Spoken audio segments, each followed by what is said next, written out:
শ্বশুরবাড়িতে বাড়ির বউ যতক্ষণ পর্যন্ত সকলের মন রক্ষা করে চলতে পারবে ততক্ষণ পর্যন্ত বাড়ির বউটা ভালো। আচ্ছা আপনারাই বলেন তো, সব দায়িত্ব কর্তব্য কি শুধু বাড়ির বউয়ের? বউয়ের প্রতি কি শ্বশুরবাড়ির লোকের কোনো দায়িত্ব কর্তব্য নেই?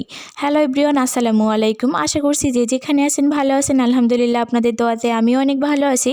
অনেক দিন ধরেই ভাবছিলাম যে রোদে বসে একটু চা খাবো, তো হচ্ছিল না। আজকে সেই সুযোগটা পেয়ে গেলাম, তো মগ ভর্তি করে চা বানিয়ে যে ছাদে চলে এসেছি। তো সাবিত বাবু তো অনেক বেশি এনজয় করছিল। মাঝে মাঝে কিন্তু বাচ্চাদের একটু এভাবে সময় দেওয়া উচিত।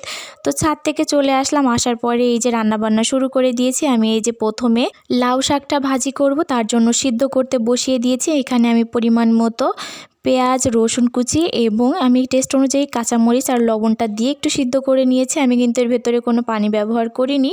তো আমার শাকটা কিন্তু ভালোভাবে সিদ্ধ হয়ে গিয়েছে। এখন আমি বাগার দিব। আর আমি আজকে রান্না করব গরুর মাংস। তো মাংসটা ধুয়ে আমি এই যে পানি ঝরা দিয়ে দিয়েছি। আমি এই যে শাকটা বাগার দেওয়ার জন্য আমি এই যে ফ্রাই প্যানে পরিমাণ মতো তেলটা গরম করে তারপরে একে একে সব মশলাগুলো দিয়ে নিয়েছি। যখনই পেঁয়াজের কালারটা চেঞ্জ হয়ে গিয়েছিল তখন কিন্তু আমি এই যে শাকটা দিয়ে দিয়েছি। আমি কিন্তু সবুজ শাকের ভেতরে কোনো রকমের হলুদ ব্যবহার করি না। হলুদ দিলে আমার কাছে মনে হয় যে শাকের কালারটা নষ্ট হয়ে যায়। আর সবুজ শাক এইভাবে খেতেই বেশি মজা লাগে। তো শাক ভাজি করা হয়ে গিয়েছে। এখন আমি গরুর মাংসটি হাতে মাখিয়ে রান্না করব। তো আমি প্রেশার কুকারে রান্না করব। আমি কিন্তু সবসময় প্রেশার কুকারেই রান্না করি। প্রেশার কুকারে আমি একটু সময় নিয়ে ভালো করে কষিয়ে তারপরে রান্না করি, তাহলে কিন্তু খেতে অনেক মজা লাগে। আমি একে একে সব মশলাগুলো এর ভেতরে দিয়ে দিয়েছি। এখন এই যে গুঁড়া মশলাগুলো দিয়ে দিলাম। মাংসের ভেতরে আমি এই যে পরিমাণ মতো সরিষার তেলটা দিয়ে দিয়েছি। আমি সবসময় সরিষার তেল দিয়ে রান্না করার চেষ্টা করি, তাহলে কিন্তু খেতে বেশি মজা লাগে। তারপরে আমি এই যে একটা খুন্তির সাহায্যে খুবই ভালো করে নেড়েচেড়ে মিশিয়ে চুলায় বসিয়ে দিয়েছি। এখন আমি একটু সময় নিয়ে ভালো করে কষিয়ে নিব। আমি আপনাদেরকে কাছ থেকে দেখিয়ে দিচ্ছি, এর ভেতর থেকে কিন্তু অনেকটাই পরিমাণে পানি বের হয়েছে।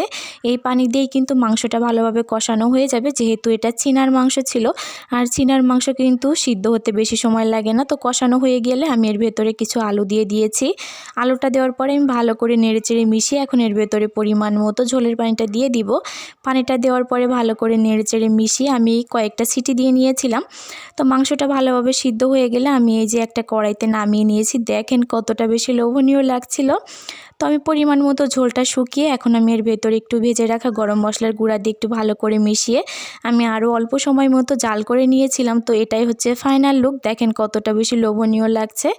এখন মাংসর সঙ্গে যদি সালাদ না তৈরি করি তাহলে তো হবেই না। তো আমি এই যে কিছু সালাদ কেটে নিয়েছিলাম। শীতের সময় সালাদটা খেতে একটু বেশি মজা লাগে, কারণ অনেক বেশি কালারফুল সালাদ পাওয়া যায় এবং অনেকটা অপশন থাকে। তো আজকে ছিল গাজর আর টমেটো।